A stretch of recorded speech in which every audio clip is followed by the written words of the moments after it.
novembre, chers amis, bonjour et bienvenue à tous et à chacun. Comme un saint de ce jour vous fera découvrir l'histoire de Saint Géoffroy d'Amiens, évêque d'Amiens. L'histoire d'amour entre Saint Géoffroy et Dieu a commencé très tôt. Sa formation à la vie monastique a débuté quand il n'avait que 5 ans.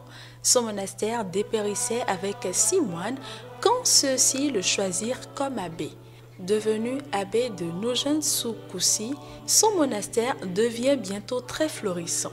Répondant à la demande insistante de l'évêque de Reims, il a fini par accepter le titre d'évêque d'Amiens, un titre qui lui valut bien de difficultés. En effet, de nombreux clercs étaient à la solde des grands seigneurs qui malmenaient les marchands et citoyens d'Amiens. Devenu évêque d'Amiens, Saint Géoffroy dut endurer beaucoup de souffrances pour restaurer la paix entre les seigneurs et le peuple de la cité. La réforme des mœurs du clergé et du peuple fut tout aussi éprouvante pour lui. Parti pour rejoindre la Grande Chartreuse où il vécut en paix pendant un moment, Saint Géoffroy retourna à ses charges épiscopales un an plus tard. Il rendit l'âme un peu de temps après, en 1115, à l'abbaye de Saint-Crépin de Soissons. Souvenons-nous ce 8 novembre de Sainte Élisabeth de la Trinité, carmélite française. De nature vive, passionnée mais aussi coléreuse, Élisabeth vécut de tout temps à Dijon. À 7 ans, elle devient orpheline de père. Désireuse de se convertir face à cette douloureuse et difficile épreuve, elle eut le soutien de sa mère qui l'accompagna dans sa lutte contre son mauvais caractère.